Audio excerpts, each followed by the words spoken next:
Hi, I'm Leon Blackman from oddschecker, and today joined by Arsenal's all-time Premier League appearance holder, 3 times winner, the Romford Pele himself, Ray Parlour. Ray, how you doing? How you doing, Leon? Yeah, very good, mate. Good, thanks for coming on.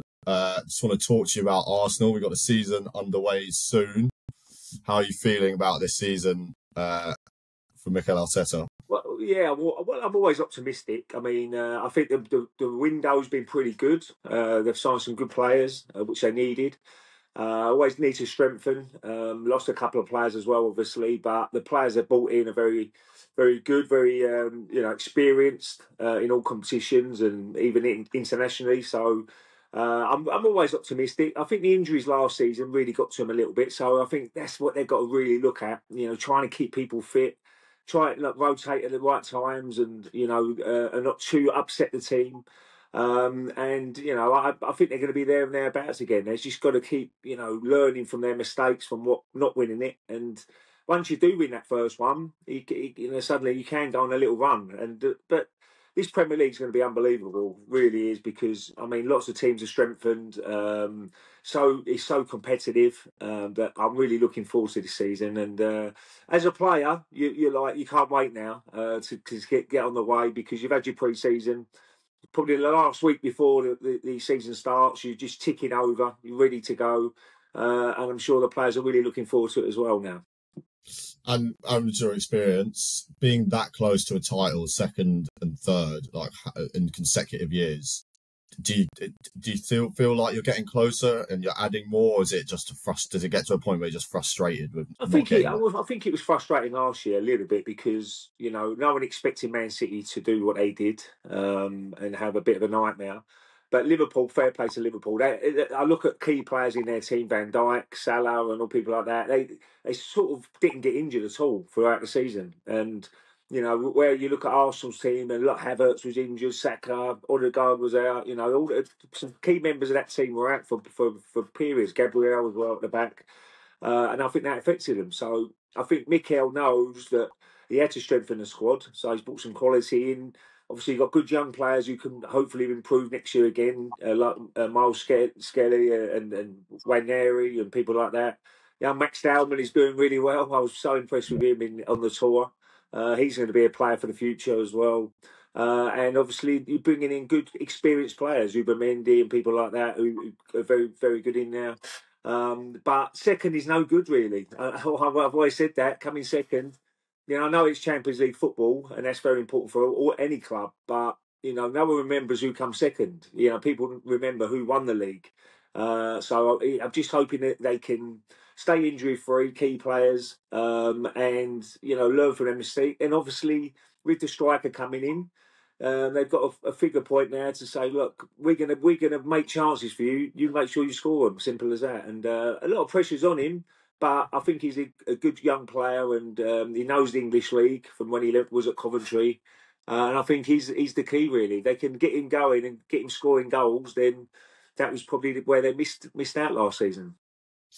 Yeah, and at the start of the summer, would that been the striker you wanted Arsenal to go for? Well, I would have gone for a striker that has been banging in the goals, and he's certainly done that. His record in Portugal is amazing. I mean, he's making the right runs. I'm not saying Portuguese league is as strong as the Premier League. There's no doubt about it. It isn't. But as long as you make the right runs and get in the right positions, he knows where the back of the net is, and that is so important. And his age, he's been there. He's done it. He's played in big competitions. He's played against Man Cities and people like that, so he knows what to expect. So yeah, I'm very happy with the striker they bought, and that was the key position. I know he was probably the last one they got, because it was a game of poker, really. Who's going to give him first with the fee and whatever with Sporting? But it would have been a very disappointing window. They didn't bring a striker in, so I'm really pleased that they did. And let's hope he can stay injury free and see how he goes in the Premier League. Yeah, and now with Gyökeres in attack, what do you kind of see that strongest lineup looking like? Well, he's got so many options now. I mean, you've got Gyökeres, obviously, he will start. You probably have Saka on one side. There's options on the left now. Martinelli probably will start, I should imagine. But it'd be interesting to see what happens there. Declan Rice is a cert in midfield. And then you can mix and match, really. You know, you've got Norgard from Brentford, who's a very experienced player as well, who's going to probably be more of a cover player, which he knows. Zubimendi, he can play in that central midfield as well. And it'd be interesting to see what they do. Odegaard will start, definitely, as well. So, look, there's so many good options now. And that's what you need in the Premier League. You know, you need to have strength in depth, because if you do get injuries and suspensions, that's where suddenly you can maybe lose the league by not putting the right players back in. And that's what I go back to my teams when we was unbeaten. Arsene Wenger knew that if their key players like Henry and Bergkamp and people like that got injured, he had similar sort of players. I'm not saying they're just as good players, but similar, who could do a decent job. And that's what Mikel Arteta needs as well. And hopefully they've got that now. And they can start pushing. I think the defence is very strong as well, with all the bits and pieces, with the players they've got at the back. So look, this is a big season for them again, and they've just got to believe in themselves and try and get off to a good start, because I think the first 6 games, everyone's doubting them, saying, well, you've got to play Man United, Liverpool, Man City, Newcastle in them first 6. So it's not an easy start, but if they can get points on the board from the first 6, then it will give them confidence and belief going forward. Yeah, exactly. It gets the toughest stretch out of the way Yeah, straight exactly. away. Well, Liverpool away is always the one. See, when I was playing against Man United, was always our big danger, and I know there's a few more dangers now with Chelsea, Man City, Liverpool, Spurs, even now. There's a little bit more of banana skins, if you like. So, but we always used to look at Liverpool, Man United, home and away. If we can get a point away and win at home, then we've got a chance of winning the league. And I think that's how they've got to look at it. Don't lose away from home. If you can get a win, fantastic, but just don't lose away from home. Yeah, and just kind of looking at the overview of the season now, what do you think a successful season is for Arteta and the team? Well, it's got to be trying to win it. I mean, look, it's how you lose it. I think Champions League football has got to have a good run in that again. I was a little.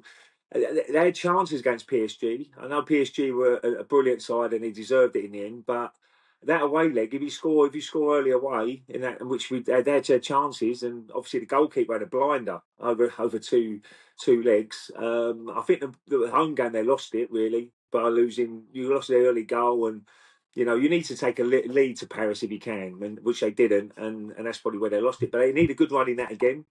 And it's the manner of how you lose it sometimes, a title race, what will keep it. But look, everybody's hoping that it can be first again. But Liverpool, their machine, what he done Slot was unbelievable. If they get Isak, which looks likely, they're going to be the ones to beat again this season.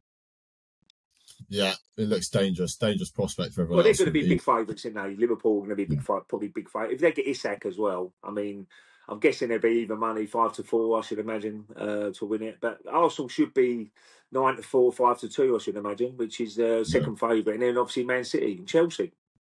Well, kind of moving off Arsenal, that Isak point that you made, because now they have Ekatike, that's the jumble that everyone's going to have to do this year.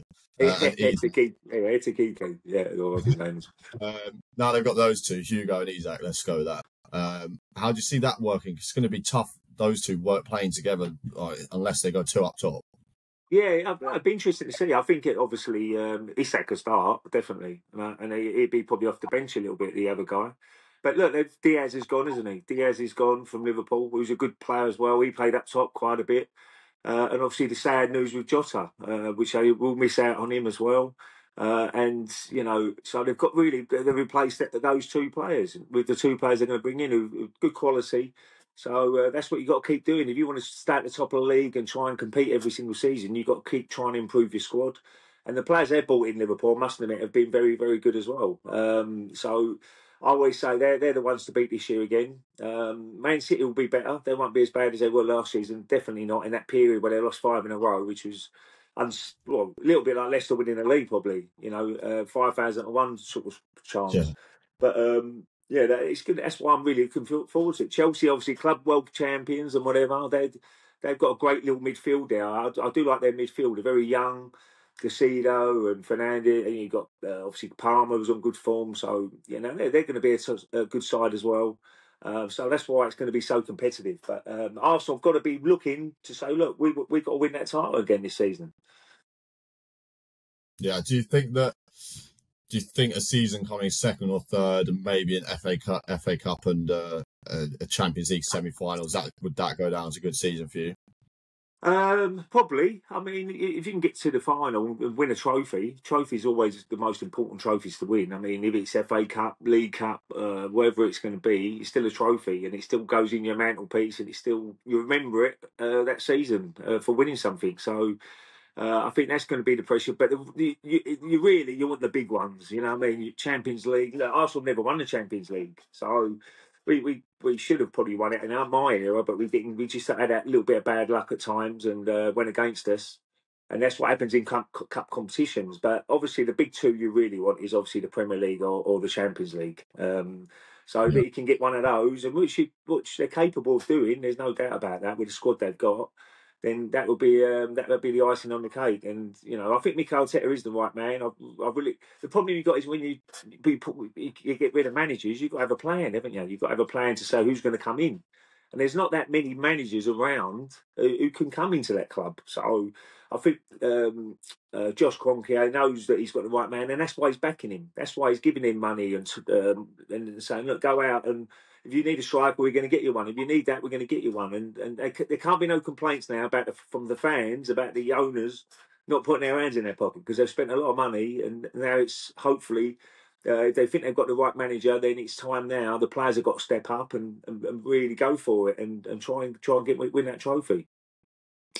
Yeah, and I think each year the momentum's building as well, and that's probably another key part of it. Like if they keep Oh improving the yeah, squad, the fans are right behind the club now. I mean, I remember at times it was right against each other, and you got to have a good connection with fans, and that's so important. The fans are very, very important, especially at the Emirates.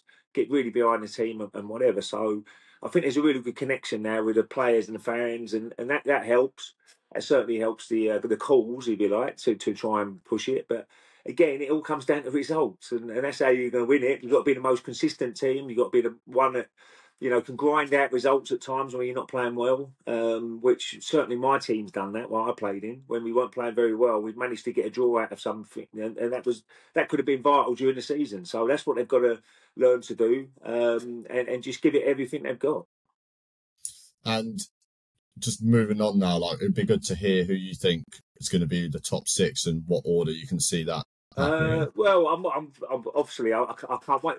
We do this little thing down the pub, and it's really hard every week. You get some really dodgy results, and this goes against you. And I'm looking forward to playing the NetBet correct score predictor because I done pretty well last year, I must admit, and I've got quite a few quick scores. But the top six, if I'm going to have a little bet on that, I will probably go. I'm going to be optimistic and go Arsenal, but I can see why Liverpool are big favourites to win it. But I just think, can they do it twice in a row? The Jota situation could go either way. Could go against them or for them because they're going to do it for him, which is such a shame. But I'm going to go Arsenal. I'm going to go Liverpool second. I'll probably go. I'll still go Man City to get third, and I'll probably go Chelsea. Chelsea to get fourth. I think Newcastle will be all right. I think Newcastle will have a decent season. I think Villa might not be as good, but they've still got good players. And I think Spurs will probably improve as well because I think they'll be much more organised under Thomas Frank. And I think they'll probably be pushing for that top six as well. So I'll probably go Chelsea fourth, Newcastle fifth, and Spurs sixth. Spurs just missing out on Champions League. What you like to see? Well, yeah. I mean, I've got a lot of Tottenham mates, and it's always a big wind up. And to be fair, they haven't stopped going on about winning the Europa League. So fair play to them. You've got to celebrate when you win a trophy, and they're in that Champions League, which always makes it a little bit more difficult because there's a few more games, and they get players injured. I don't think they've got a real look. They've bought players and they've bought good players, but they haven't got massive depth in their squad, and that could probably go against them a little bit, maybe in the league. Yeah. And kind of looking at the teams that have come up, what's your thoughts on those three? Do you think any of those will survive this year? I'm really hoping that one stays up because that was a nightmare for last season. All three of them went down again, which is so difficult though. The levels are really much bigger than what people expect. Championship to Premier League. You know, the money sloshing around in the Premier League. You can keep improving, and it's hard for clubs. Look, if you come bottom of the Premier League, you get 100 million. That's why you see a lot of clubs yo-yoing up and down the leagues, because they know they've got a bit of advantage with the other teams. Look, the teams that come up, Burnley were excellent last year, clean sheets. I mean, they're going to probably play a little bit different way now. They're back in the Premier League. They'll probably be a lot more harder to beat. You know, defensive minded, rely on set plays and stuff like that, and you know, and not concede so many goals, not play it from the back where they haven't got the players to do, which they try to do, and they've got to come unstuck. I'm really hoping Leeds can, because that's spiced the old, you know, up northwest up a little bit now. You know, Leeds coming back into the team, into the league. You got Man United now, Leeds, which is a cracking game. Man City, Leeds, Liverpool, Leeds. So that's going to make that a little bit more harder for the teams up north. With Leeds back into it. So and Sunderland, delighted for Sunderland. Really looking forward to Newcastle Sunderland derby, which is back, which is always a really cracking game.